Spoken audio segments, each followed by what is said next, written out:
Vamos a dejar de lado a Macron en ese acto que se estaba teniendo lugar en París y vamos a poner nuestra vista en la Casa Blanca. Comparece la portavoz de la Casa Blanca, Karoline Leavitt. Threw rocks at police cars and officers, burned vehicles, shut down freeways, and lobbed Molotov cocktails, all because the Trump administration was removing violent criminal illegal aliens from the city. These attacks were aimed not just at law enforcement, but at American culture and society itself. Rioters burned American flags, chanted "Death to ICE," and spray-painted anti-American slogans on buildings. But President Trump will never allow mob rule to prevail in America.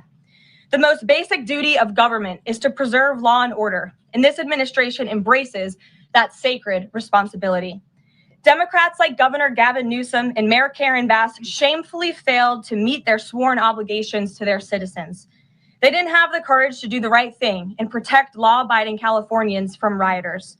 That's why President Trump deployed the National Guard and mobilized Marines to end the chaos and restore law and order. The mob violence is being stomped out.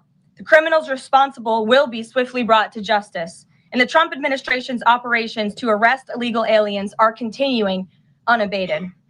When the initial immigration enforcement actions took place on June 6th, Mayor Bass took to social media to say she was deeply angered by what has taken place. Mayor Bass then embarked on one of the most outrageous campaign of lies this country has ever seen from an elected official, blaming President Trump and brave law enforcement officers for the violence. She accused heroic American immigration and customs enforcement officers targeting illegal alien murderers, rapists, and pedophiles of, quote, sowing terror in communities and disrupting basic principles of safety in our city. Around the same time, Governor Newsom claimed that immigration enforcement actions were causing chaos. That's how radical Democrats have become. Their opposition to President Trump has forced them to side with illegal alien criminals in their communities and violent rioters and looters over law enforcement officers who are just doing their jobs. Mayor Bass and Governor Newsom fanned the flames and demonized our brave ICE officers. Instead of defending their city and their state, Karen Bass and Gavin Newsom claimed that in order for the riots and the violence to stop, ICE needed to leave and immigration raids must end. In other words, the position of the Democrat Party is that the federal government is not allowed to enforce our laws and to arrest and deport illegal alien criminals. They're attempting to use a violent mob as a weapon against their own constituents to prevent the enforcement of immigration law. This is deeply un-American and morally reprehensible. President Trump received a clear mandate from voters to reverse the illegal invasion ushered in by Joe Biden's open border and to end the lawlessness represented by Karen Bass and Gavin Newsom's California. President Trump promised to carry out the largest mass deportation campaign in American history, and left-wing riots will not deter him in that effort. Sanctuary cities and states will no longer be allowed to shield illegal criminals from deportation. Just take a look at some of the illegal monsters who were taken off the streets in Los Angeles in recent days. A Vietnamese national, a known gang member with a conviction for second-degree murder. A Mexican national with convictions for child molestation who was armed with a dangerous weapon and had previous arrests for robbery and domestic violence. A Filipino national with convictions of rape, assault, burglary, and theft. A Mexican national convicted of statutory rape, narcotics violations, and hit and run. A Nicaraguan national with convictions for domestic violence and hit and run and a previous arrest for willful cruelty to a child. And an illegal alien from Mexico who was arrested after allegedly throwing a Molotov cocktail at law enforcement officers during the Paramount riots on Saturday. He is now being charged with attempted murder. Law-abiding American citizens do not want these public safety threats living in their communities, no matter what Democrats like Karen Bass and Gavin Newsom may claim. And let this be an unequivocal message to left-wing radicals in other parts of the country who are thinking about copycatting the violence in an effort to stop this administration's mass deportation efforts. You will not succeed. Any lawlessness will only strengthen this president's resolve to defend the majority of Americans who want to live their lives peacefully, free from the fear of violent criminal illegal aliens. As President Trump said, order will be maintained and illegal aliens will be expelled from our country. In economic news, the latest consumer price index inflation report came in today below expectations again. Since President Trump took office, inflation has come in below economics expectations every single month. Core inflation held steady and remains at the lowest level since March of 2021. Wage growth remains strong. The average private sector worker is on track to see their real earnings increase by around $1,200 adjusted for inflation. And prices continue to fall for everyday Americans. Energy prices fell from April to May. Gasoline has fallen each month since President Trump took office, down 12% over the past year. And prices for meat, poultry, eggs, and fish are all down from April to May as well. Under President Trump's strong leadership, America is beating Joe Biden's record high inflation crisis. And once the One Big Beautiful Bill passes, our economy will boom like never before. This bill is the largest tax cut for middle-class Americans in history. The One Big Beautiful Bill gives a 15% tax cut to working Americans and families. We'll see increased take-home pay of $10,000 per year. The One Big Beautiful Bill expands the child tax credit to $2,500 for more than 40 million American families with children. And the One Big Beautiful Bill cuts taxes for overtime workers, saving them nearly $2,000 per year, and ends taxes on tips, saving tipped workers nearly $2,000 per year as well. All of these provisions are broadly popular with an overwhelming support from the American people. We need Republicans in Congress to finish the job and send the One Big Beautiful Bill back to President Trump's desk for his signature as soon as possible. With that, we'll get to questions. I'm sure you have many of them today. Here in our new media seat is Elizabeth Mitchell, the White House correspondent for the Daily Signal, who's not afforded a seat in this room, but today she is. Thank you, Elizabeth. Thank you so much, Karoline. I have two questions, if that's okay. First, a few Republicans on Capitol Hill are suggesting that President Trump scale back deportations, even as ICE is reportedly gearing up for raids in 5 more Democrat-led areas. Would anything dissuade President Trump, and would he consider sending in Marines if anti-ICE violence occurs in these cities? Well, I think I may have just answered both of your questions with my opening monologue. The Trump administration is going to continue the mass deportation effort that the president promised the American public. Many of you were at those rallies in cities and communities across the country when the president spoke about his commitment to removing violent illegal criminals and anyone who has broken our nation's immigration laws from American communities. And God bless our ICE and Border Patrol who are working hard on that effort. This administration is going to continue that. And it's part of the reason we do need the One Big Beautiful Bill to pass as well, may I add, because the bill provides funding to hire more ICE agents and Border Patrol agents, more personnel on the ground to conduct this important public safety work. Thank you. And on another topic, President Trump has indicated that aides to former President Biden who used the auto pen to sign major orders and pardons should be investigated for potential crimes. Does he think that Biden allowing, or at least being negligently unaware of this activity, was an impeachable offense? I haven't heard the president address whether it's an impeachable offense, but it could perhaps be a criminal offense, especially on behalf of staffers who may have been utilizing the president's signature without his authority or consent. I understand that Republicans on the Hill are moving in the right direction to call attention to this and to bring in some former White House staffers who clearly knew more than they ever shared and never addressed with the American public. And so we look forward to seeing where this investigation continues. And I know the Department of Justice is also looking into the matter as well. Alex, good to see you today. Good to see you, Karoline. Thank you. You mentioned foreign flags being blown during these protests. There are protests and activities being organized for this weekend. Part of it are Democrats saying they want to reclaim the American flag. It's also being titled No King's Day. Does the president see himself as a king? And does the White House expect to see American flags being flown during these protests this weekend? The president views himself as the president of the United States of America. This is a constitutional republic, and we want to see all of our citizens be proud of the country in which they are given the privilege and the blessing to live. And I think that those images of foreign flags being waved with by illegal criminals and by violent rioters in the face of cars blowing up and of flames in the city. I have photos of that here to show you.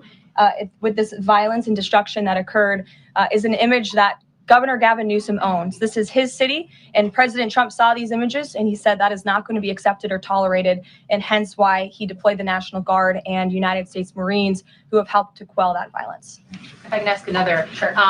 If the president does end up deploying any National Guard members, perhaps Marines to blue states, Would he be in contact with the governors prior to this? Would it be necessary? Well, President Trump was in contact with Governor Gavin Newsom, despite some of the claims he's made in the last couple of days. The president called the governor on Friday evening and told him to let law enforcement in California do their jobs. And the Los Angeles Police Department, by the way, are fantastic people. They are trying to do the work that they've so bravely signed up to do, to enforce the law. But they have been kneecapped by incompetent Democrat policies and Democrat politicians who do not allow their local law enforcement to correspond and coordinate with federal immigration authorities. And so President gave Gavin Newsom a warning and said, get it together. 24 hours later, we saw more images like this. We heard about Border Patrol agents who were being the target of rocks. These illegal criminals were throwing rocks at our Border Patrol and ICE agents. And so the president made the decision to federalize California's National Guard. Stephanie. Thank you. Two questions on the China trade deal, if I may. Sure. First, will the president formally sign the trade deal? And if so, when? Secretary Leavitt sort of alluded to the fact that it might be in a couple of days, but curious if you have anything more specific to read out. Sure. I do have more specifics for you. I spoke to the president about this. He spoke to his trade team, who did a fantastic job negotiating this on behalf of the United States and meeting with their Chinese counterparts. The president is talking to them about the details of it now. But what the president heard, he liked. China has agreed to open their markets to the United States separately of this deal. And when it comes to this deal, we're going back to the terms that were agreed upon in Geneva for the release of some of those critical minerals and the magnets from China to the United States. And we have agreed to fully comply with the Geneva Agreement as well. So the president is reviewing the details of that with his trade team now, and you'll hear more from him, I'm sure. And then the second question, on tariffs, Secretary Leavitt suggested that the tariffs would remain unchanged with China. I'm wondering if there's any room for them to negotiate even lower, or if this is the floor. I won't get ahead of any further negotiations. We're in a great place right now, and I would add that this is the result of a lot of hard work from the president and his team, and the president has a good and respectful relationship with President Xi, and as you know, they had a direct conversation which led to this success that the president announced on Truth Social this morning. JJ. On North Korea, has the president tried to resume dialogue with Kim Jong-un? There's some reporting that the president sent a letter and tried to give it to Kim Jong-un through some North Korean diplomats through the UN, and they declined to take it and send it to Kim Jong-un. The president remains receptive to correspondence with Kim Jong-un, and he'd like to see the progress that was made at that summit in Singapore, which I know you covered in 2018 during his first term. As for specific correspondence, I'll leave that to the president to answer. Sure. Good afternoon. Yeah, thanks. Back to the trade deal negotiations with China. Jimmy Lai, as you know, is a pro-democracy advocate, Catholic, sitting in solitary confinement in Hong Kong as we speak. His family believes he may be close to death. Did his name come up, Jimmy Lai's name come up in these negotiations with China? Not to my knowledge. I understand the negotiations were very much focused on our trade and economic relationship with China. Does the president believe he can free Jimmy Lai from prison? I'll check with the president. It's certainly an important issue, and I'll get back to you. Thanks, Karoline. The president said yesterday that paid insurrectionists were behind or involved in the protests in Los Angeles. Does the White House have any more details about who they believe is paying these? The president spoke about this last night when he returned from Fort Bragg, because frankly, the president has a lot of common sense. And if you look at some of the imagery that we have received from the Department of Homeland Security and ICE and law enforcement who are on the ground, you will see boxes and boxes of very professionalized masks and rioting equipment being dropped off for these protesters. So it's a good question the president is raising, and one we are looking into, about who is funding these insurrectionists and these rioters and these protesters and these illegal criminals. And I have updates for you on the numbers, by the way. Since June 6th, there have been 330 illegal aliens that have been arrested as part of these riots in Los Angeles. 113 of those illegal aliens had prior criminal convictions. And overall, and this includes arrests of American citizens, there's been 157 people arrested for assault and obstruction-related charges, including the attempted murder of a police officer with a Molotov cocktail. So who is funding these illegal aliens who are coming in with this very professional riot gear? It's a question everyone in this room who cares about truth should be asking. And we encourage your help in trying to get to the bottom of that question. Indeed. Thank you, Caroline. About Elon Musk, he issued an apology this morning. Has the president accepted the apology, or does he think it's too little too late? The president acknowledged the statement that Elon put out this morning, and he is appreciative of it. And we are continuing to focus on the business of the American people. And has the administration started a review of Musk's government contracts, something that the president said he's considering? What do you mean by that? Has the administration started a review of the contracts that Musk and his companies currently have? No efforts have been made on that front, as far as I'm aware. And just one more, if I may, on just everything sort of we've seen so far with the president's response to the LA protests. There is criticism that seems to suggest that the president responded the way he did because it was a deliberate, calculated attempt to sort of shift focus away from his feud with Musk. How would you respond to that? The president responded to the LA riots, condemning the violence from Musk.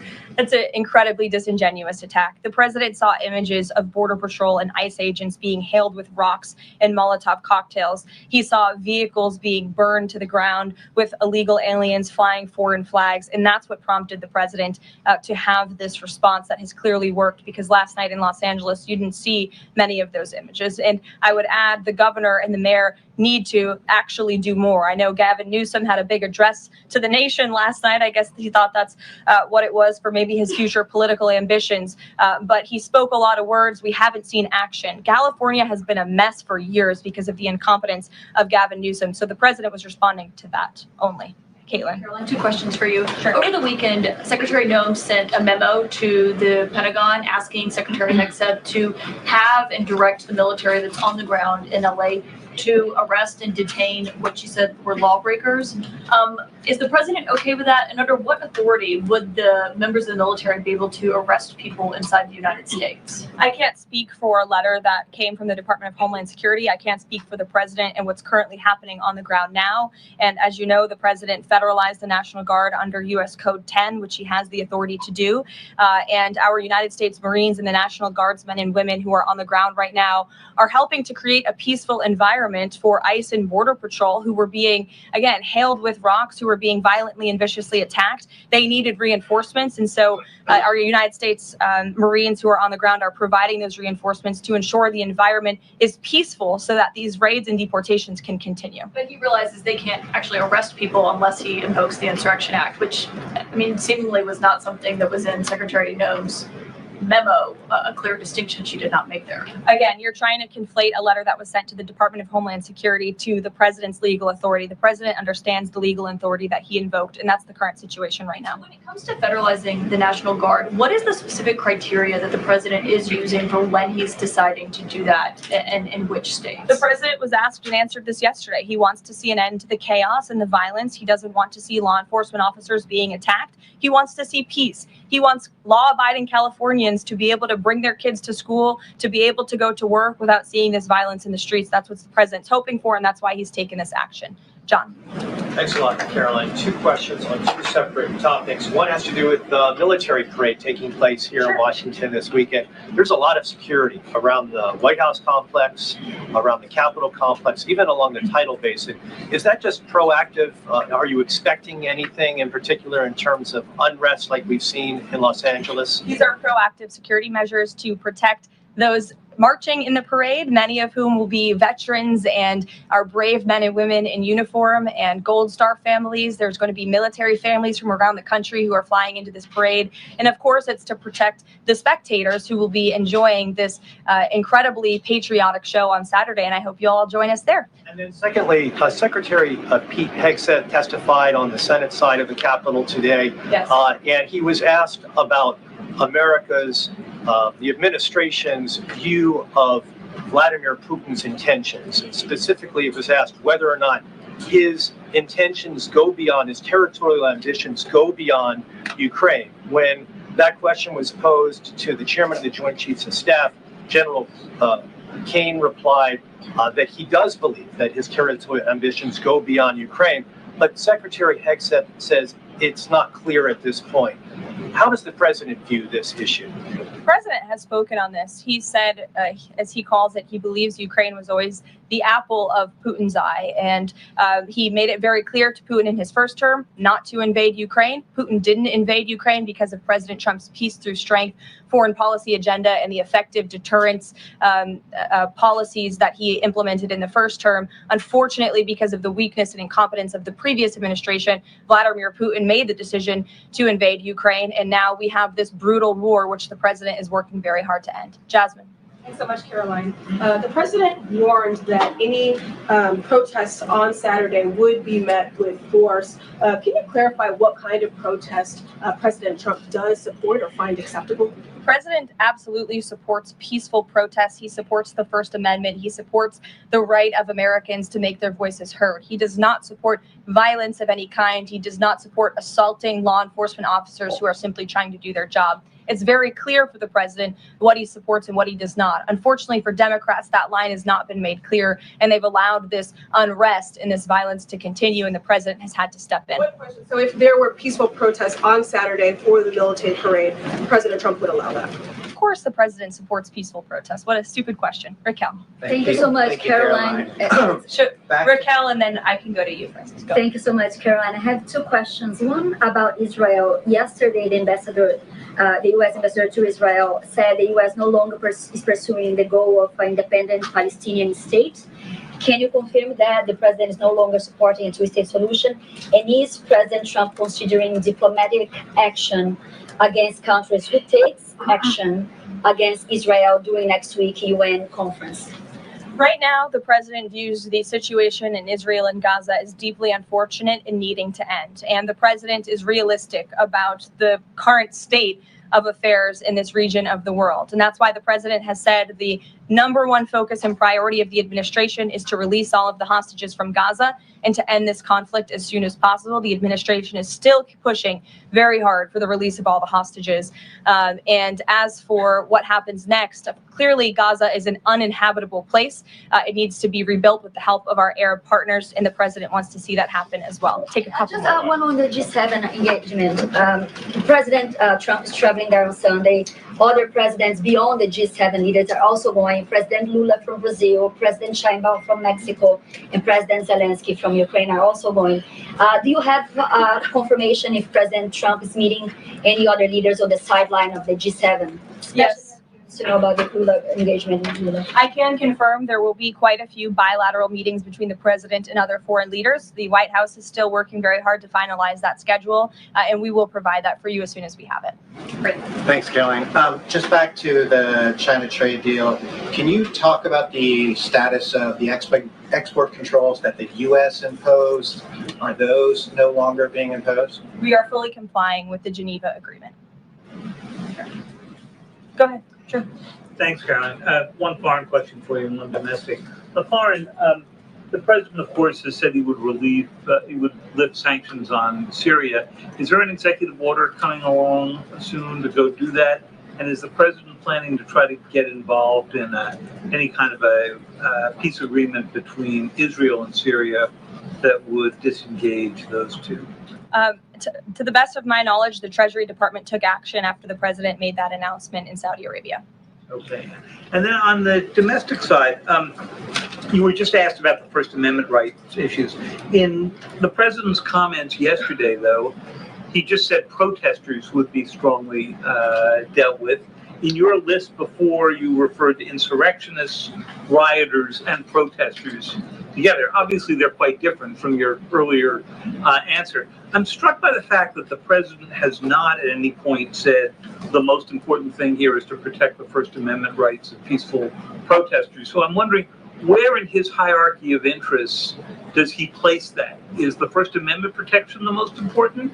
Is stopping violence most important? Why is he not out saying all peaceful protesters will be protected? I think two things can be important at the same time. And the president, as I just answered, supports the right of Americans to peacefully protest. He supports the First Amendment. But that is not the majority of the behavior that we have seen taking place in Los Angeles. We have seen mobs of violent rioters and agitators assaulting law enforcement officers, assaulting our federal immigration authorities. And we have seen, as I said, this goes back to what this administration is trying to do and accomplish, and that's enforcing law and order in our nation's communities. And it's removing public safety threats from communities in Los Angeles. You're saying the majority have not been peaceful, the majority have been violent. I just read for you the arrest numbers. We've arrested nearly 400 illegal aliens alone, just illegal aliens who have been arrested in these riots since June 6th, since they began. Thousands of people on the streets. Yeah, and we've had hundreds of people who have assaulted law enforcement officers. Are you saying that that's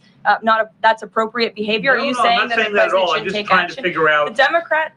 The Democrat governor and the Democrat mayor of Los Angeles have failed their citizens. And the majority of Americans, the majority of Californians do not want to see law enforcement officers being assaulted in the streets. And thankfully, the president took action and stepped in to protect our federal law enforcement agents, to protect federal buildings, to protect the federal mission of deporting illegal criminals off of our streets. And that mission will continue every day as far as we're concerned. Thank you, guys. Thank you, Karoline.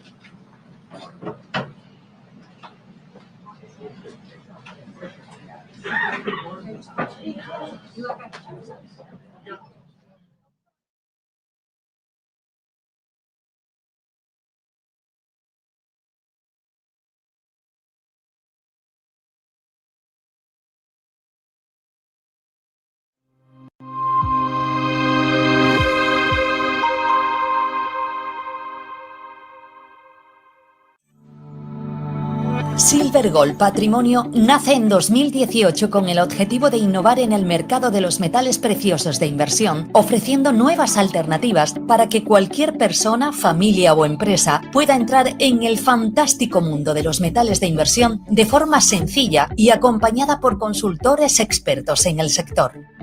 Silver Gold Patrimonio quiere avanzar contigo. Mudarte de ciudad es un gran cambio y alquilar tu casa puede parecer arriesgado. ¿Estará tu vivienda protegida? Con SEAC, olvídate de preocupaciones. Nosotros garantizamos tu renta pase lo que pase. Disfruta de tu nueva etapa con total confianza. Alquila tranquilo. SEAC responde. ¿Qué cuento quieres hoy? ¿Te cuento uno de los míos? ¿El del farmacéutico? ¿O el de María, la abogada? El de Ana, la arquitecta. Vale. Eres una niña que soñaba con crear los edificios más impresionantes de la Tierra. Se pasaba el día dibujándolos. Sabía que algún día acabarían llegando a lo más alto de cada ciudad. Y que cualquier persona... Cada profesional tiene detrás una historia increíble. Creer en ella es lo que de verdad cuenta. Arquia Banca, el banco de los profesionales. El futuro te está llamando. En menos de 15 minutos puedes estar operando con futuros sobre Nasdaq, SP, oro y mucho más con AvaTrade, un broker que habla tu idioma. Descubre las ventajas de AvaTrade y disfruta de hasta 100 operaciones sin comisiones. Registro rápido y sencillo, transacciones instantáneas, operaciones seguras. El futuro comienza ahora. AvaTrade.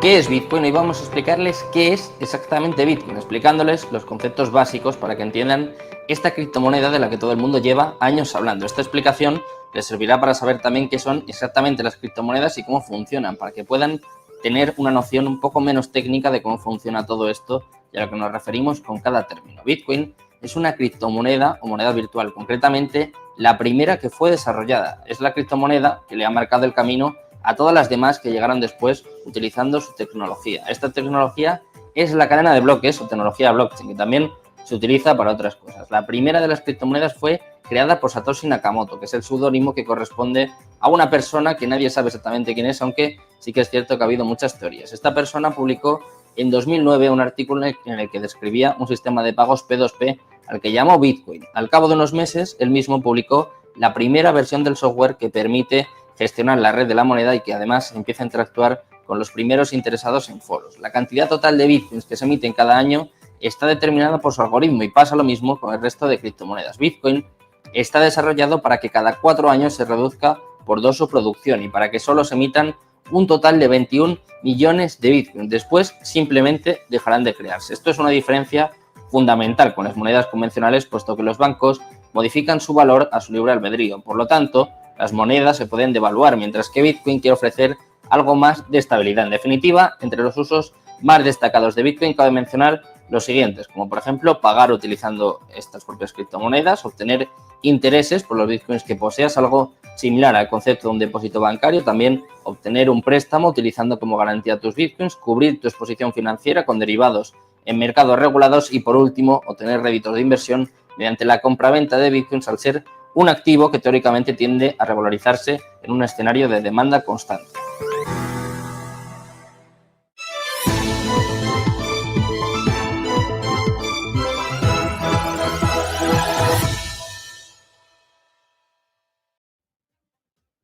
Muy buenas, bienvenidos de nuevo a Negocios Televisión. Habíamos escuchado brevemente hace escasos minutos a la portavoz de prensa, de la portavoz de la Casa Blanca, Karoline Leavitt, hablar y repasar un poquito esos temas que competen a la Casa Blanca, donde gobierna Donald Trump, y que en estos días estamos viendo cómo la ciudad de Los Ángeles está viviendo prácticamente en el caos. Donald Trump ha tenido que desplegar al ejército en la ciudad de California, del estado de California, por esas protestas de mexicanos al endurecer el presidente de la Casa Blanca esas leyes de inmigración. Por lo tanto, escuchábamos a Leavitt hablar sobre ese tema, decía que Donald Trump lo que está haciendo y que no va a parar hasta que se cesen esas protestas violentas.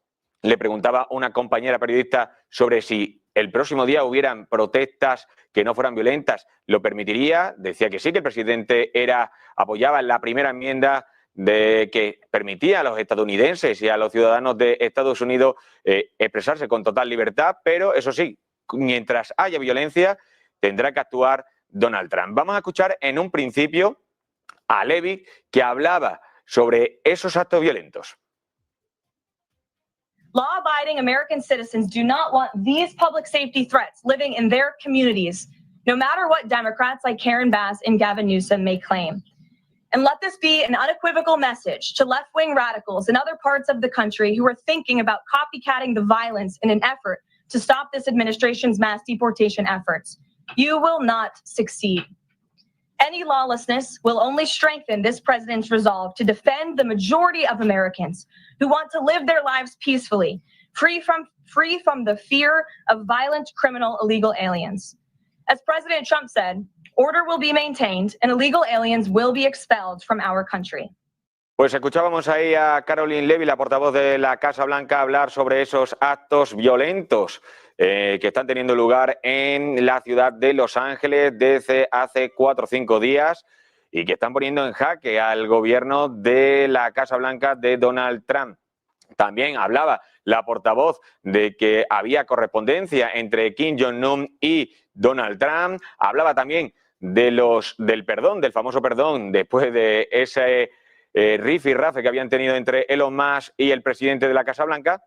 Y sobre todo hablaba sobre la noticia que conocíamos a lo largo del día de hoy, esos acuerdos entre Estados Unidos y China que habían tenido esas conversaciones días atrás y en el día de hoy también, por supuesto, en la ciudad de Londres, en el que han llegado a un acuerdo por las tierras raras. Vamos a escuchar ahora, a continuación, al secretario del Tesoro de los Estados Unidos, a Bessent, hablar precisamente sobre ese acuerdo entre Estados Unidos y China. And I understand, Mr. Secretary, that you are co-leading the China trade negotiations. Do you think that China is a reliable trading partner? I think we will see. Escuchábamos ahí a Bessent decir, le preguntaban si cree que China es un socio confiable y él decía que ya veremos a ver qué pasa. De momento han llegado a un acuerdo y ya verán qué pasa más adelante. También hablaba, lo vamos a escuchar ahora precisamente, de que va a ser un proceso largo y de negociación con China. Representative, I raised many of your concerns to the Chinese delegation, and it will be a longer process. The trade deal today, or last night, was for a specific goal, and it will be a much longer process. Pues decía eso el secretario de Tesoro de los Estados Unidos, que será un proceso mucho más largo de lo que han llegado a este acuerdo por las tierras raras. Y también se le preguntaba en ese mismo acto también a Bessent sobre el tema de la ley fiscal, la famosa ley fiscal que aprobaba Donald Trump semanas atrás y que ha generado tanta polémica por parte de las personas que están en contra del presidente de la Casa Blanca. Vamos a escuchar ahora al secretario, a Bessent, al secretario del Tesoro de los Estados Unidos, hablar sobre esa ley fiscal. Will all Americans have a net benefit from this beautiful big bill? It is it's difficult to. Yes or no? Again, it's impossible to say all Americans. It is ridiculous for me to give an answer for 337 million. Well, I can tell you.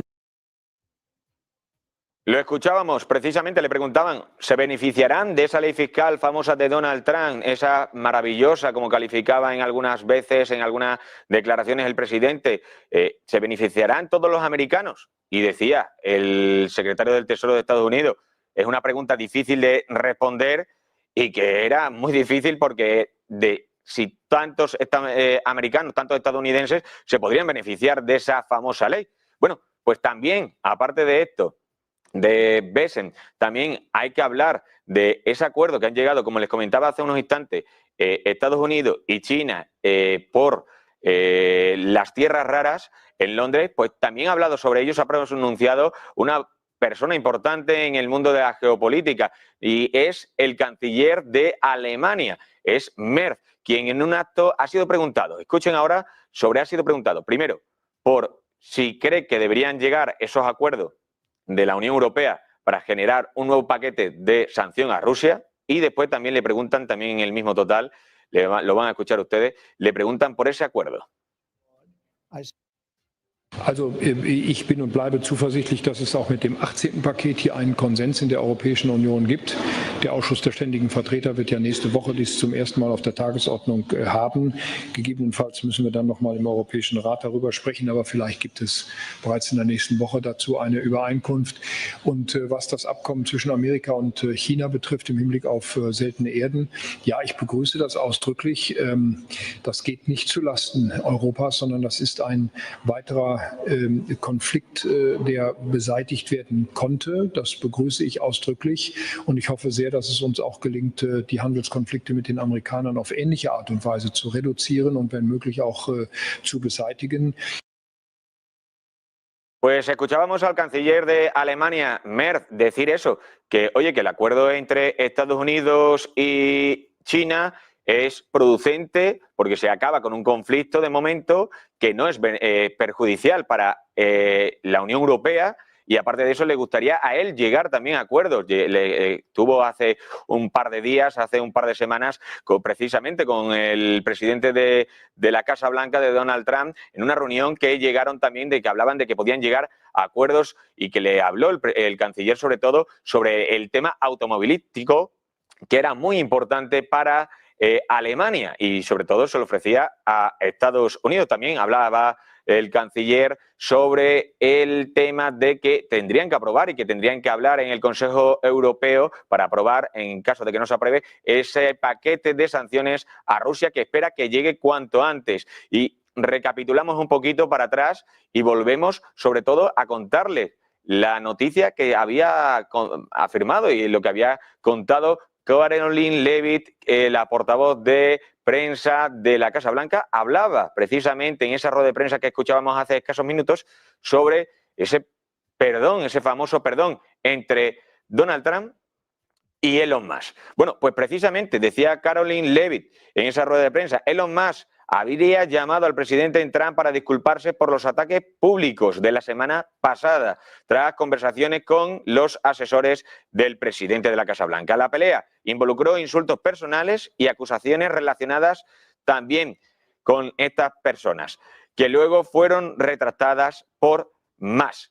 Aunque Trump, eso sí, rechazó, ha confirmado Karoline Leavitt públicamente la reconciliación, ambas partes trabajaron en silencio hacia una tregua. Más, un importante donante del Partido Republicano y contratista de SpaceX parece estar dispuesto a reparar los lazos que había tenido con el dirigente de una de las potencias más importantes a nivel mundial, que es Donald Trump, precisamente. Por lo tanto, parece que habría un conflicto, había buena relación, se llegó a un conflicto, separación, y otra vez los caminos se vuelven a entrelazar entre Elon Musk y Donald Trump. Veremos qué capítulo nos depara de estas dos personas tan influyentes en el mundo de la economía y sobre todo de la política actual.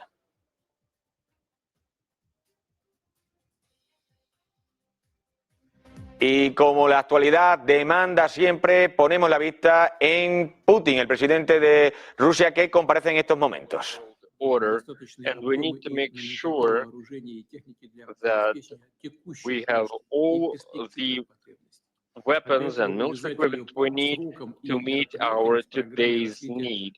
This is why this program has to keep pace with other programs to this effect, and we need to place a special emphasis on innovative weapon systems. I've already mentioned defense manufacturing, the defense industrial complex. And there was a time when we took the decision, and it was spot on, and we took the decision to take the steps that enable us to get where we are today, to be at the level at which we are today.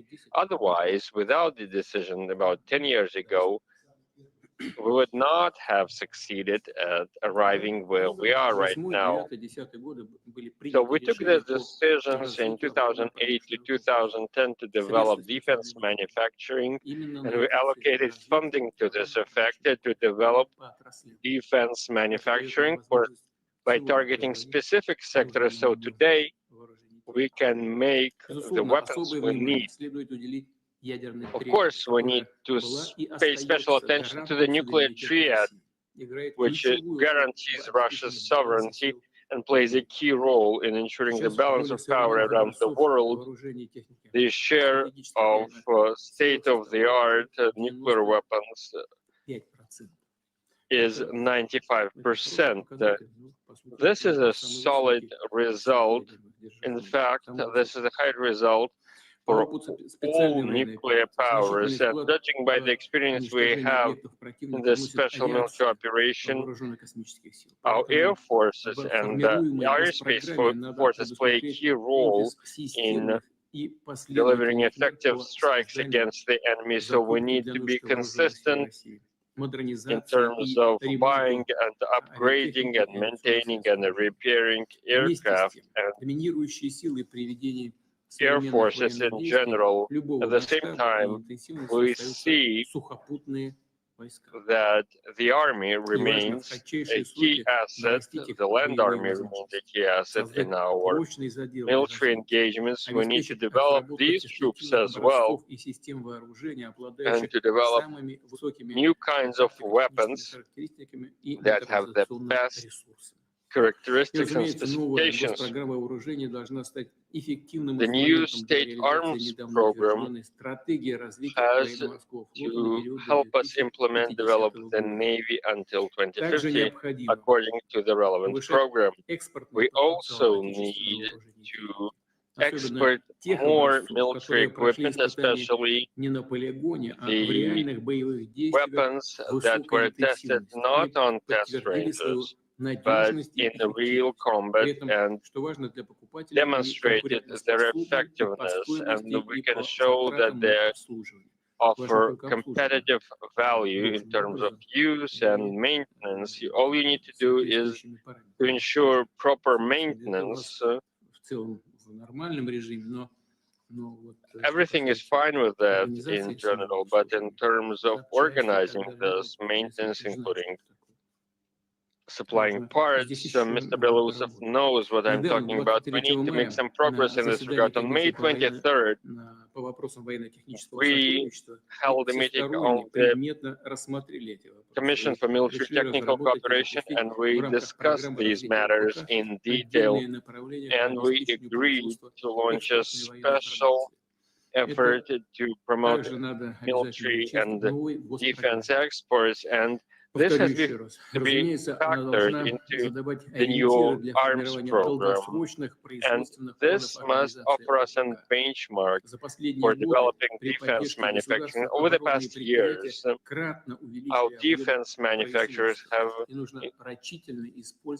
expanded their production by several-fold. We need to be mindful of human resources, and the Ministry of Industry and Trade must think about making sure that these manufacturers can also make civilian products. And we have been working on this for the past decade as well. Overall, the situation in this regard is quite positive. We're meeting the needs of our armed forces, but we still have to be mindful about this. We have to make the relevant plans to this effect, and I'm referring to specific plans to diversify our manufacturing capabilities.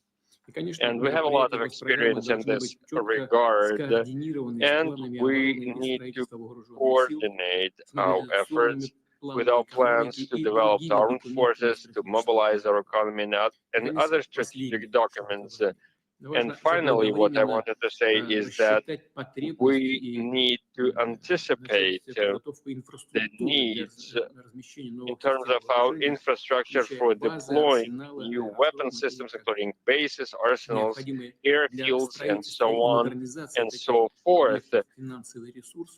The financial resources we need to this effect have to be included and budgeted as special spending items, and of course we're facing a lot of challenges, and we're getting a lot of requests, and there have been requests to delay the spending because some believe that there are more urgent needs. But what do you have? You have new weapon systems, and then you don't have the infrastructure for using them, and this leads to more spending. So let's get down to business.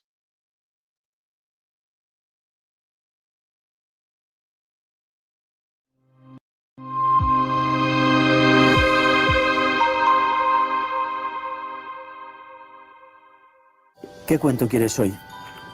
¿Te cuento uno de los míos? ¿El del farmacéutico?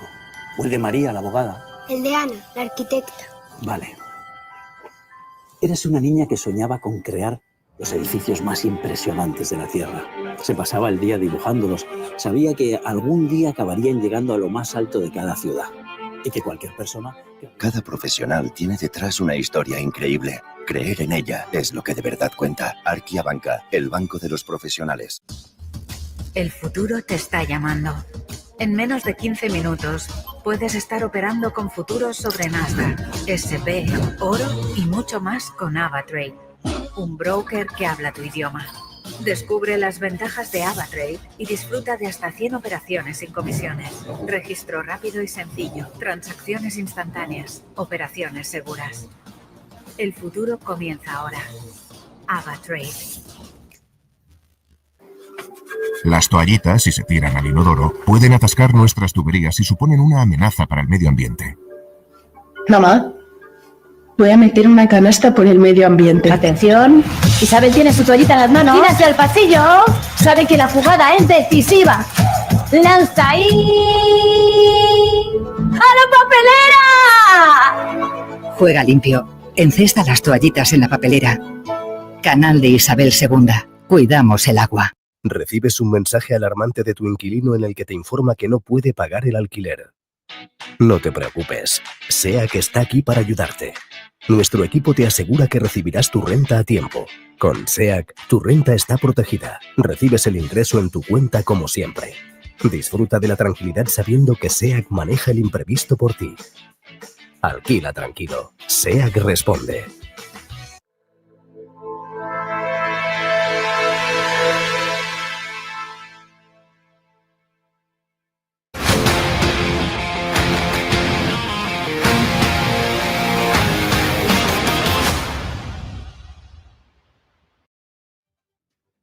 8:04, hora central europea. Enseguida vamos a dar comienzo al cierre de Wall Street de Negocios Televisión. Les va a acompañar Víctor Hugo Rodríguez, pero antes les cuento una información de última hora.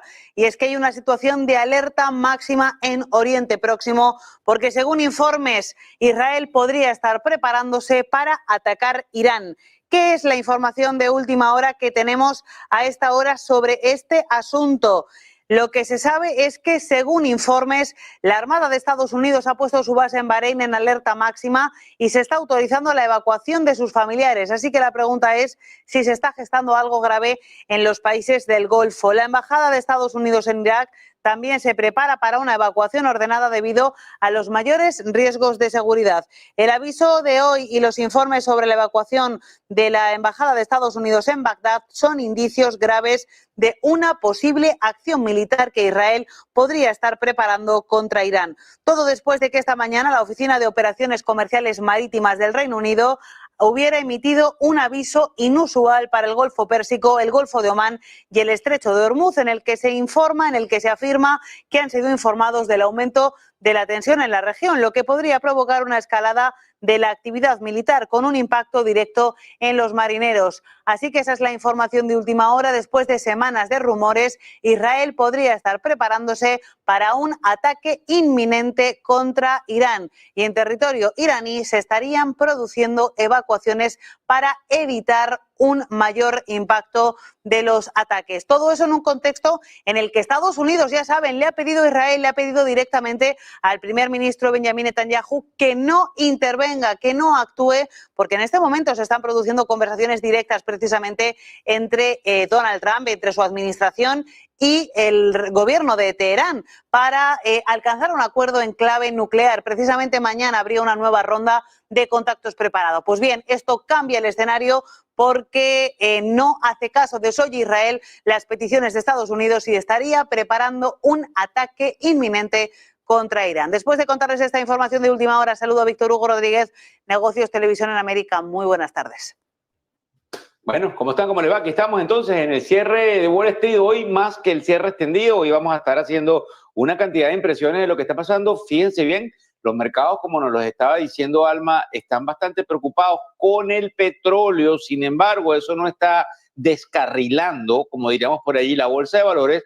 Para que ustedes tengan una idea, no sabemos si esto de última hora, me retracto de lo que estoy diciendo, pudiese haber cambiado las cosas, porque según estoy viendo, durante los últimos minutos hemos empezado a ver algunas ventas. Recuérdense que el mercado venía con cierta fortaleza.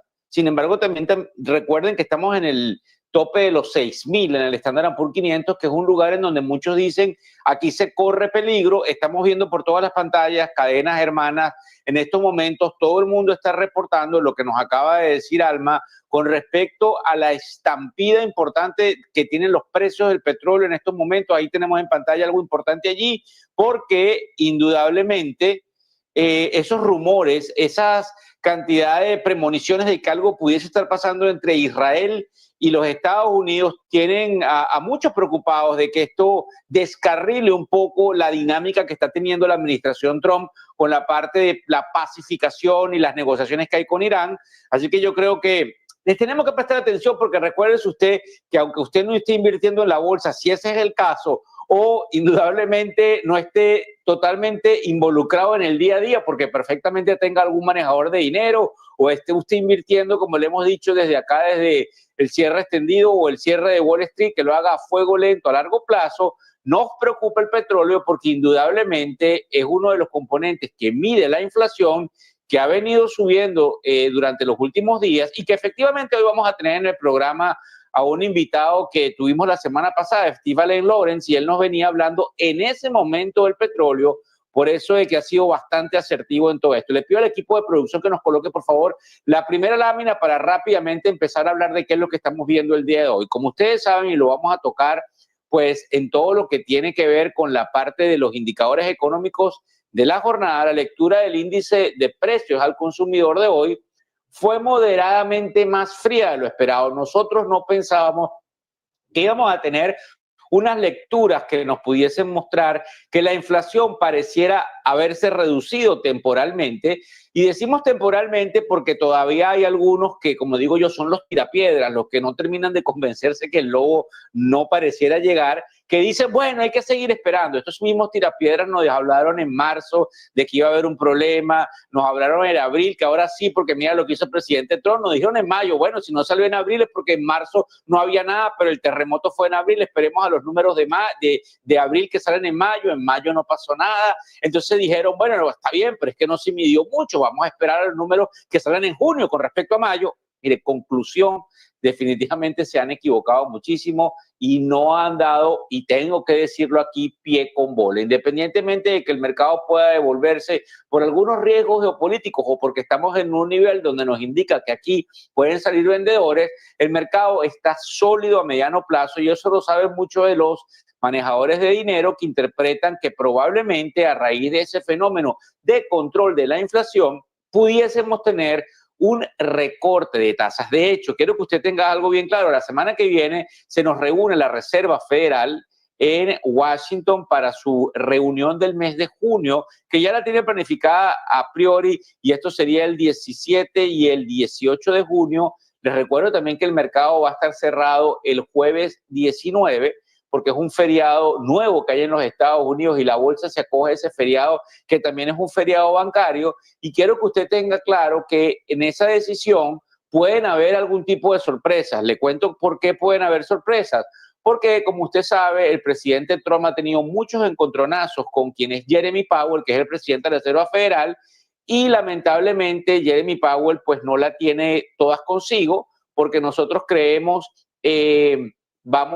nosotros creemos que efectivamente pudiésemos tener algún tipo de problema que pudiese de alguna u otra manera descarrilar las relaciones entre la Reserva y la Casa Blanca. Fíjense bien, nosotros creemos que no ha salido realmente el humo blanco que la gente ha esperado de esta reunión con China, porque resulta que va a incrementar la oferta de tierras raras. Supimos realmente lo que hizo el presidente Trump al sacar un True Social, porque ya no se le dice Twitter ni X, un True Social que es su red social, pues obviamente esta mañana diciendo que el trato estaba listo, que lo tienen que revisar tanto él como el presidente Xi, pero quiero que usted tenga claro que aquí hay ciertas vicisitudes a las cuales le tenemos que prestar atención, porque los chinos entonces han dicho que efectivamente todo lo que tiene que ver con las tierras raras va a ser por un cierto tiempo, por ciertos meses, así que hay que tratar de tomar en cuenta lo que puede pasar allí. Con respecto a otras cosas que me llaman la atención, que usted también tiene que saber,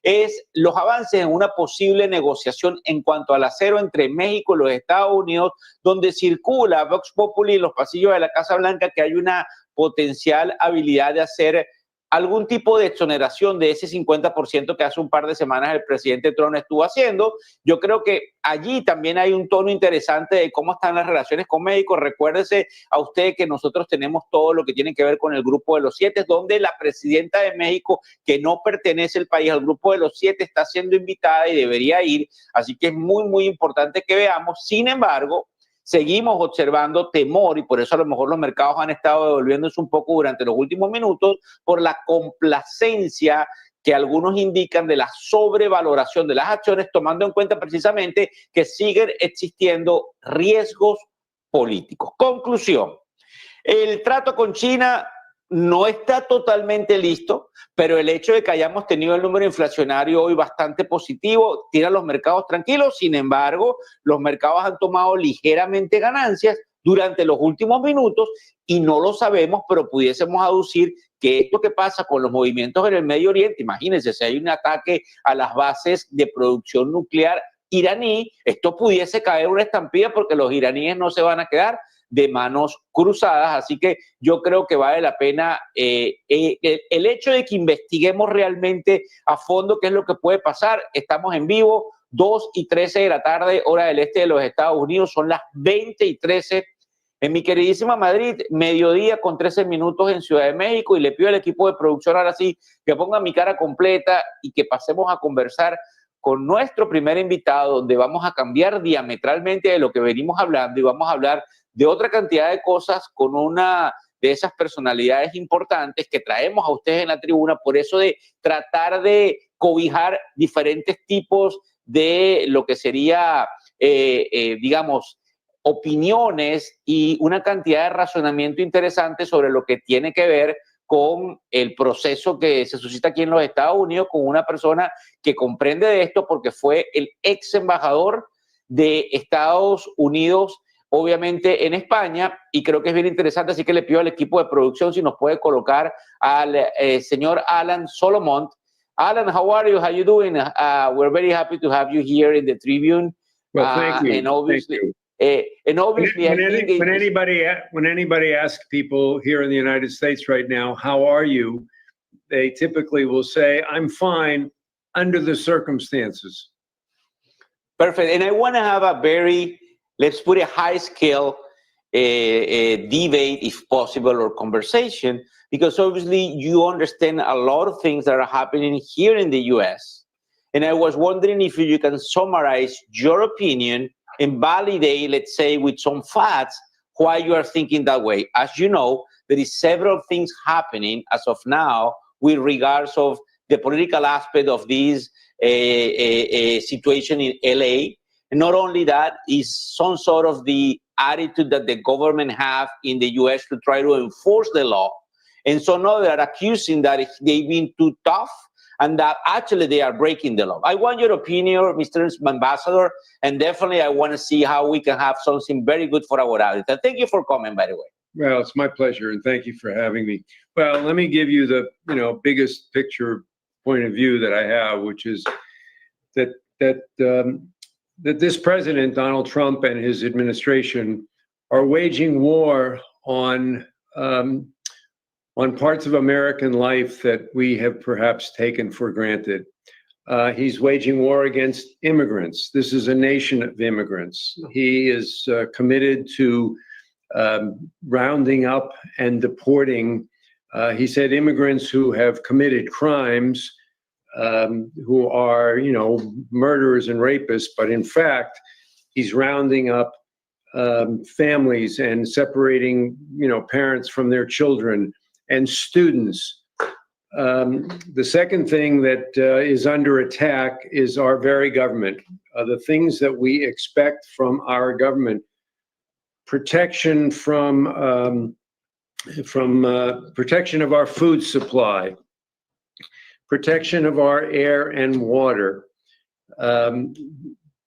by dismissing thousands of federal employees from these agencies.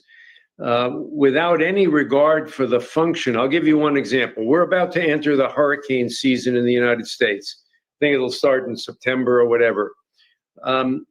One of the defenses, and we're expecting serious hurricanes because of what's happened to our climate. So our oceans are warming, the winds are going to be stronger, and we're going to have more serious storms. Ordinarily, we have an agency, the National Weather Service, that helps predict where, when storms are going to take place and where they're going to take place. But that agency has suffered significant firings and dismissal of employees and is no longer able to provide the same service to us. I mean, that's a good example. Another is, I think, our egg prices in the United States have gone up because of bird flu, because of a disease that's taking place among chickens. We have reduced the number of employees whose job it is to protect America's food supply, who are out there inspecting and keeping salmonella, keeping infected eggs off the market. With, by the way, in addition to creating a health problem, it's also creating an increase in prices. Something that I think is particularly relevant to our conversation is the attack on America's place in the world. When I served as the United States ambassador from 2009 to 2013, we were considered the indispensable nation. Barack Obama said, "The problems of the world are too big to be solved by America alone, but no big problem is going to be solved without America." All of the important national challenges that I was charged with worrying about, climate, transnational terrorism, nuclear proliferation, these are all global problems. They're not national problems. They require global solutions. And and they require alliances between the United States and our allies in dealing with these global challenges together, even with those with whom we differ. So, as an example, we were all concerned about Iran's nuclear program. When I arrived in Madrid, one of my charges was to encourage the Spanish government to join the embargo of Iranian oil, and Spain got 14% of their oil from Iran, but to join the embargo of Iranian oil in order to try to encourage, if not to push, Iran to the negotiating table to negotiate a limit on their nuclear program. It was successful. We got an international coalition, including China and Russia, the United States, the European Union, I think Germany, I think it was 5+1. And we negotiated an agreement to halt Iran's march towards a nuclear weapon. It wasn't a perfect agreement, but it was stronger than anything we had before and that we've had since. And in fact, this administration is now trying to negotiate something very similar. That agreement was the product of international cooperation, and with among our allies and with those with whom we are differ. I know that we've created a great deal of uncertainty, and if not insecurity, among our allies about whether the United States will be there to support them. And I guess we're seeing that play itself out in the war in Ukraine.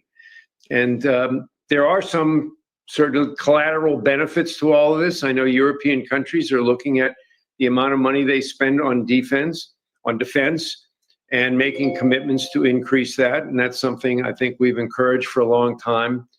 But the level of unpredictability and unreliability of this government in the eyes of our allies is something that I think is very dangerous for the whole world.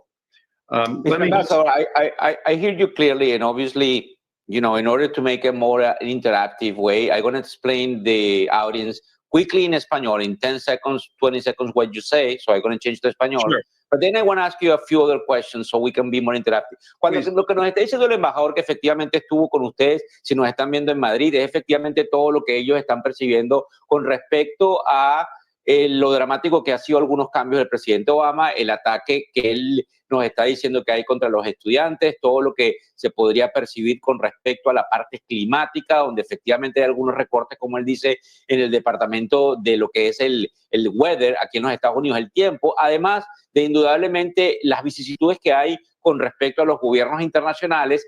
E inclusive tocó un tema muy importante que tiene que ver con Irán y con todo lo que la administración Obama, donde el embajador estuvo involucrado, hicieron para, durante el periodo en el cual estuvo, tratar de llegar a un acuerdo.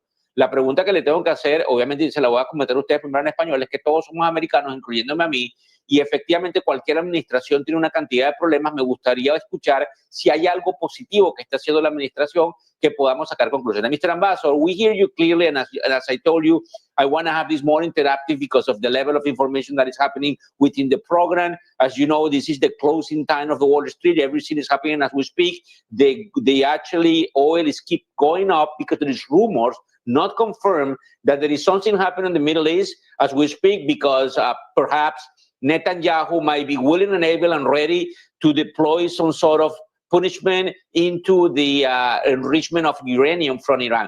But my question to you is this. It's more simple. I believe on empathy.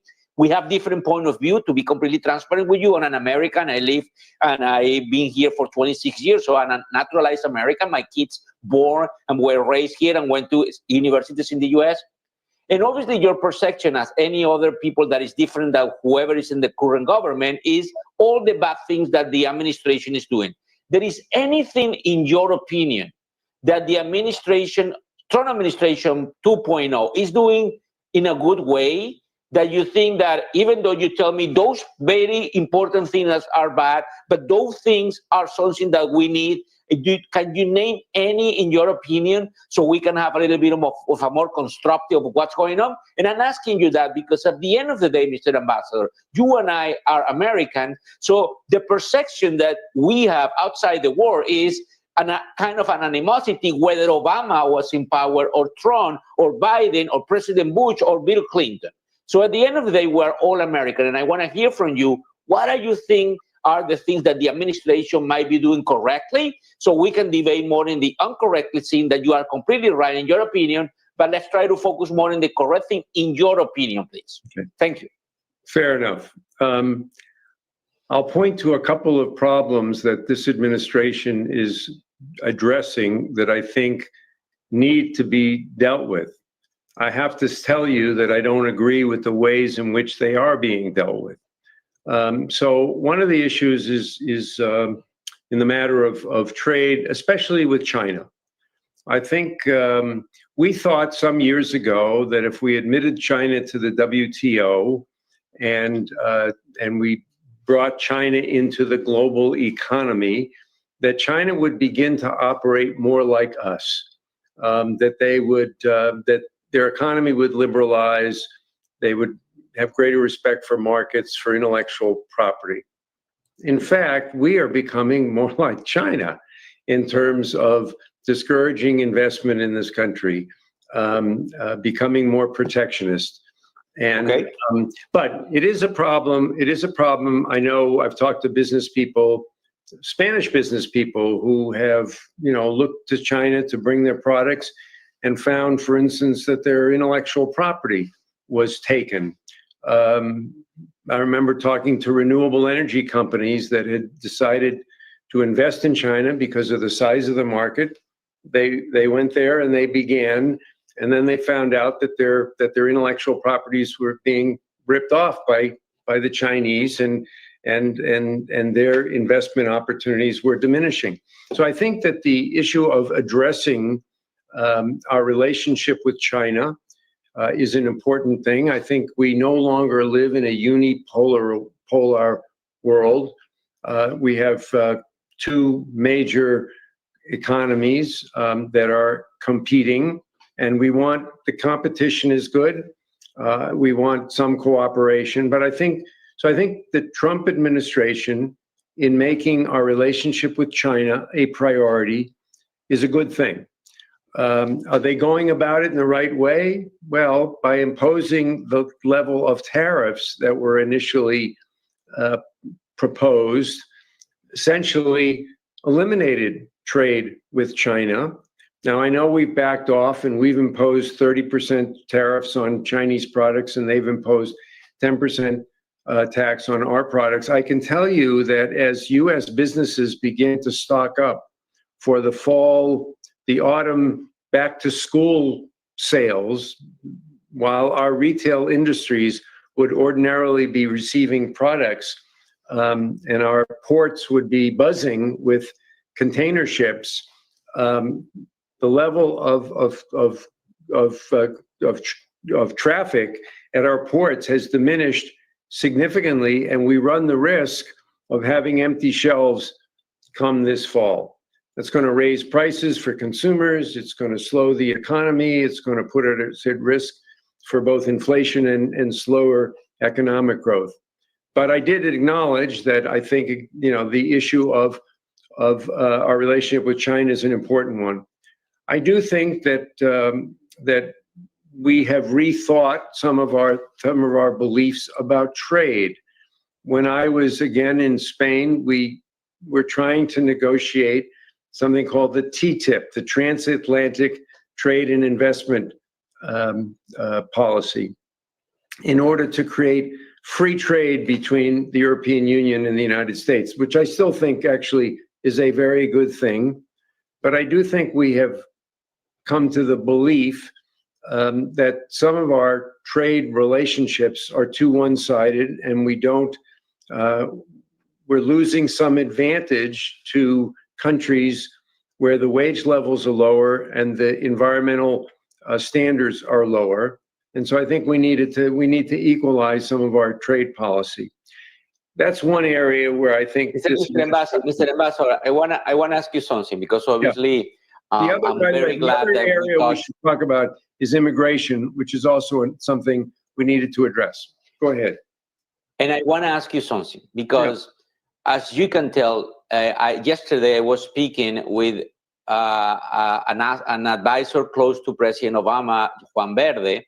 So what I'm going to ask you, because this is extremely important, is we're going to prepare a special program where we're going to talk about all these topics. And I'm going to try to bring personalities like you and other type of personality to do a very broad-based debate, because they're extremely important. There is point of view. For example, when you were talking about what's happening in LA, you see different realities in CNN and Fox News, where you see in CNN one way and Fox another way. None of them are in the center. I think you and I are in the center. But I obviously have this situation happening with the market and other people that are basically coming into our program. So I want to sense to you, but I don't want to leave it up to here. I want you to be on call, because our producers will coordinate with you on a special program where we touch about immigration and a Latino. As you can tell, I came here to the US, and obviously there is pros and cons of what's going on, but both parties and we all as an American are responsible of whatever is happening here. So, Ambassador, I'm super happy of all your opinions. I definitely admire when any of the major personalities of the US come to Negocios TV, because it's very important for us and credibility. So as I say, sit tight, we'll get back to you. And at the end of the day, we're going to try to create some sort of great thing for the audience. Thank you very much, Mr. Ambassador. I'll look forward to it. Thank you. Have a good day. Have a great day. You too.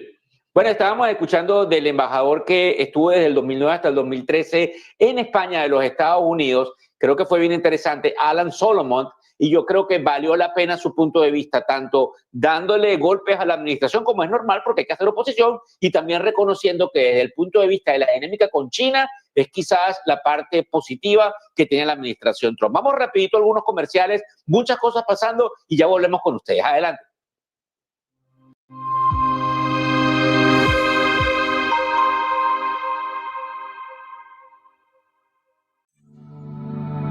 Silver Gold Patrimonio nace en 2018 con el objetivo de innovar en el mercado de los metales preciosos de inversión, ofreciendo nuevas alternativas para que cualquier persona, familia o empresa pueda entrar en el fantástico mundo de los metales de inversión de forma sencilla y acompañada por consultores expertos en el sector. Silver Gold Patrimonio quiere avanzar contigo. En el corazón de Madrid, descubre Los Montes de Galicia, donde la tradición gallega se encuentra con la innovación culinaria.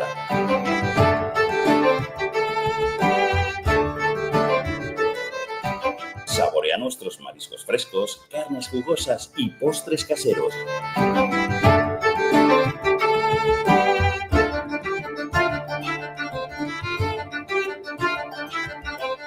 Todo preparado con ingredientes de la más alta calidad.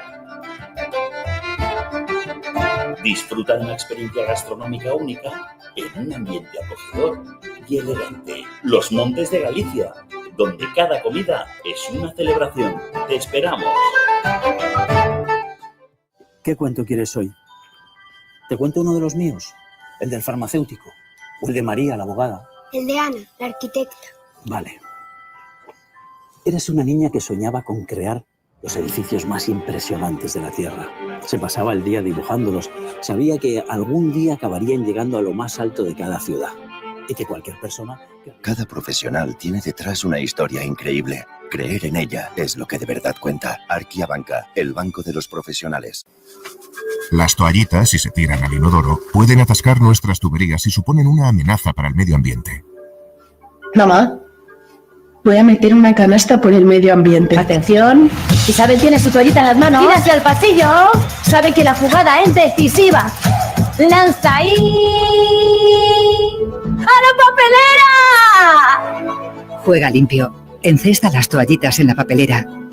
Canal de Isabel II. Cuidamos el agua. ¿Qué cuento quieres hoy? ¿Te cuento uno de los míos? ¿El del farmacéutico? ¿O el de María, la abogada? El de Ana, la arquitecta. Vale. Eres una niña que soñaba con crear los edificios más impresionantes de la Tierra. Se pasaba el día dibujándolos. Sabía que algún día acabarían llegando a lo más alto de cada ciudad. Y que cualquier persona... Cada profesional tiene detrás una historia increíble. Creer en ella es lo que de verdad cuenta. Banca, el banco de los profesionales.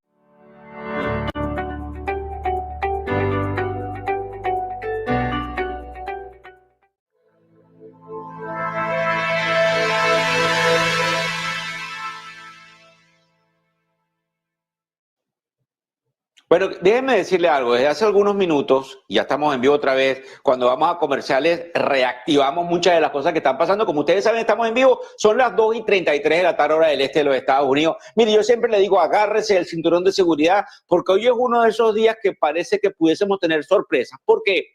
Bueno, porque toda la data parecería estar correcta, pero resulta que hay noticias que nos dejan entrever que algo está pasando. ¿Cuál es, Víctor? Cuéntame qué está pasando. ¿Por qué me debo interesar? Porque el petróleo se está moviendo rápidamente y el petróleo nos está indicando un riesgo geopolítico. Y hace unos minutos atrás les dimos una noticia de última hora donde Alma nos estaba diciendo algo está pasando en el Medio Oriente. Recuerde usted que se le está dando órdenes y habilidad de evacuación a algunos de los miembros de nuestras embajadas en Irak, en una cantidad de países alrededor. ¿Por qué? Porque Netanyahu nos ha dicho, si ustedes no llegan a un acuerdo con los iraníes, digamos, ustedes los Estados Unidos, yo no voy a poner a mi pueblo en riesgo, voy a tener que caerle a bombas a Irán. El petróleo se está moviendo, así que aunque esté confirmado o no, ya los mercados están sintiendo peligro, peligro, peligro. Y efectivamente ese peligro es el que nos pone a pensar del riesgo del mercado y es aquí donde se empiezan a mover las cosas, donde para que usted entienda, el VIX, que es el índice del miedo, empieza a subir y los mercados empiezan tímidamente, pero a corregir. Quiero pedir al equipo de producción que por favor nos ponga en pantalla a uno de los directores que hace el ejercicio en la gerencia de parte del Banco Nacional de París-Paribas, que básicamente es una de las instituciones más importantes de Europa, de Francia, pero también es una de las instituciones más grandes del mundo entero. Creo que está en el número 5, 6 o 7, así que vale la pena tratar de conectar con Ricardo de los Ríos, quien es uno de los ejecutivos miembros de la compañía, para que nos indique un poco rápidamente, Ricardo, qué estás viendo en el mercado, qué estás percibiendo en términos de riesgo y efectivamente qué crees que deberíamos tomar en cuenta en un momento crucial donde el índice del Standard & Poor's 500 toca los 6.000 y muchos están preocupados de que volvamos a tener retrocesos entrando al verano. Gracias, Ricardo, por venirnos y cuéntanos un poco qué piensas al respecto. Un saludo a todos y muchísimas gracias a vosotros por contar con BNP Paribas Asset Management y conmigo. Pues mira, retomando el tema del petróleo que acabas de comentar, efectivamente el petróleo se está moviendo, pero a mí me sorprendió en el simulacro de ataque entre Israel e Irán de hace unos meses. Hubo desde luego un pico de volatilidad y nerviosismo por el mercado en concreto del petróleo, pero prácticamente el precio ni se enteró. Yo diría que en estos momentos en que el mercado se mueve menos por fundamentales, pues deberíamos de mantener la calma y a lo mejor estar más pegados al índice. Porque cuando los mercados van bien, pues fenomenal, todos contentos. Cuando los mercados van mal, podemos poner nuestras carteras en modo defensivo. Pero cuando el mercado no se mueve por fundamentales, es muy difícil gestionar. Entonces, a lo mejor en una cartera global y diversificada, merece la pena más estar pegado al benchmark. Otra pregunta que yo te hago, ¿no? Porque a mí aquí mientras tú estás hablando, no es que estoy viendo otros lados, pero recuérdate, muchas cosas están pasando que me ponen a pensar. Recuérdate que en el caso de las divisiones como el que tiene BNP Paribas de trading, ellos están viendo tick by tick lo que va pasando, pero tú estás muy correcto en lo que nos está diciendo con respecto a que desde el punto de vista de wealth management, que es el manejo del portafolio de cliente afluente, donde probablemente tú estás entendiendo más la dinámica de la inversión a mediano plazo, eso no funciona así. Nosotros tenemos que mantener la calma y recuérdate que inclusive hay bancos en Europa como Deutsche y algunos analistas importantes en los Estados Unidos que creen que el mercado nos cierra por ahí encima del 6.500 en el Standard & Poor's 500. Sin embargo, una de las cosas que me parece interesante que estuve observando de lo que ustedes están haciendo son todos los mecanismos que ustedes afortunadamente han creado para poner al cliente a tratar de disminuir riesgos y hacer posible que el portafolio, desde el punto de vista defensivo, tenga la habilidad de tener, digamos, algún tipo de conexiones con algunos fondos indexados, cotizados, que normalmente se denominan ETFs. ¿Qué nos puede decir al respecto allí, Ricardo? Que es interesante porque recuérdate que la ventaja que tiene el banco como el tuyo es un abanico, no solamente de personas, sino de instrumentos que permiten que las familias se sientan cómodas teniendo dinero invertido con los profesionales de ustedes. ¿Qué pasa cuando hay escenarios de riesgo como los que estamos viendo y las familias se preocupan de si realmente están protegidas o no? Nosotros somos como Lego. Nosotros ofrecemos al inversor las piezas para que se construya su casa. Porque no hay dos constructores de casa o dos propietarios de casa iguales. Los hay más conservadores, los hay más arriesgados. Nosotros les damos los ladrillos y si quiere una cartera toda de renta variable, pues cubrimos una amplia gama. Si quiere más renta fija o incluso monetario, cubrimos también una gran gama. Pero nosotros, en principio, independientemente del perfil del inversor, que es el que manda, recomendamos diversificación. Y como somos gestora de fondos de inversión, siempre miramos más en el medio y largo plazo. Procuramos que el ruido del mercado nos afecte menos en la toma de decisiones. Sobre todo, por ejemplo, en renta variable. Somos compradores de empresas, o sea, analizamos el modelo de negocio, vemos los números, somos analistas fundamentales en ese aspecto. Y si eres de un sector no favorecido o de un país no favorecido, nos da igual, porque los buenos negocios se pueden encontrar en todos los sitios. Y eso es lo que tratamos de incorporar en nuestros fondos de renta variable. Me encanta tu explicación, obviamente estás muy claro, creo que es bien interesante, porque efectivamente con personajes como tú, de compañías tan importantes, empezamos a entender exactamente eso, cómo hay un manejo más tranquilo de, como llamamos nosotros los que estábamos en el otro lado del mercado, de los come candela, que básicamente están viendo tic a tic cómo se mueve esto. Te pregunto algo que es re interesante.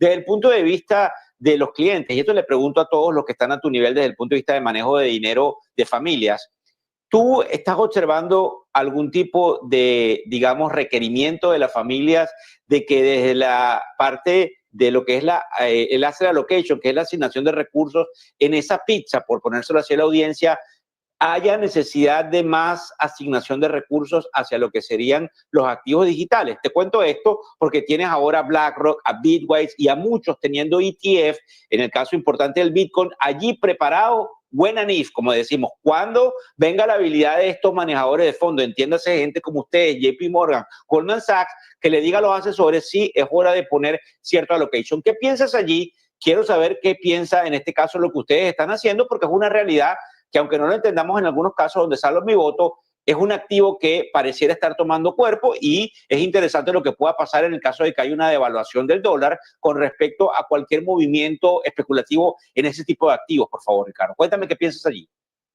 Respecto de las criptodivisas, no tenemos ningún fondo de criptodivisas. Nos gustan más los fondos puros, tanto de renta fija como de renta variable.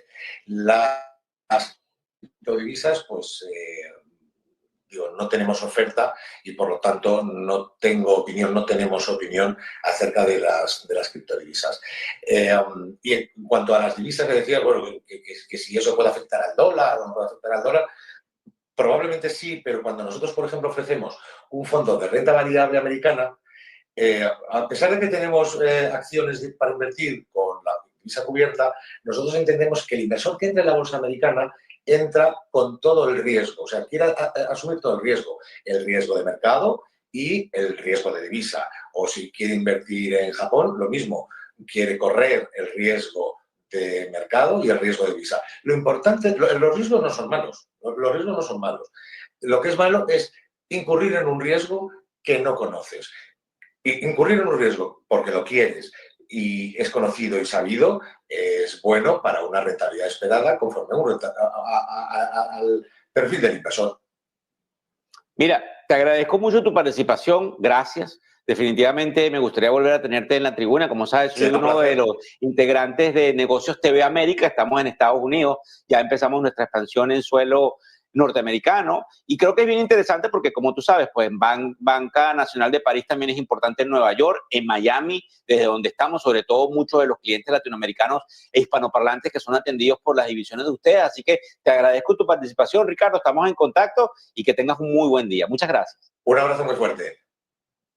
Bueno, estábamos hablando con Ricardo, que efectivamente es uno de los ejecutivos que tiene el Banco Nacional de París. Y ahora, para ser un poco más dinámico, cuando son las 2:43 de la tarde, nos vamos a ir en directo con la alcaldesa de Los Ángeles, que, como ustedes saben, nos está dando una cantidad de impresiones sobre lo que pasa con las manifestaciones, los toques de queda y la lamentable, digamos, distorsión política que hay en el sector. Adelante, por favor.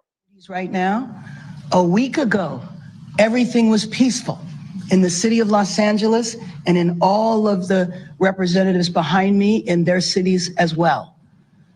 Things began to be difficult on Friday when raids took place, and it's important that I begin there because that is the cause of the problems that have happened in the city of Los Angeles and other cities.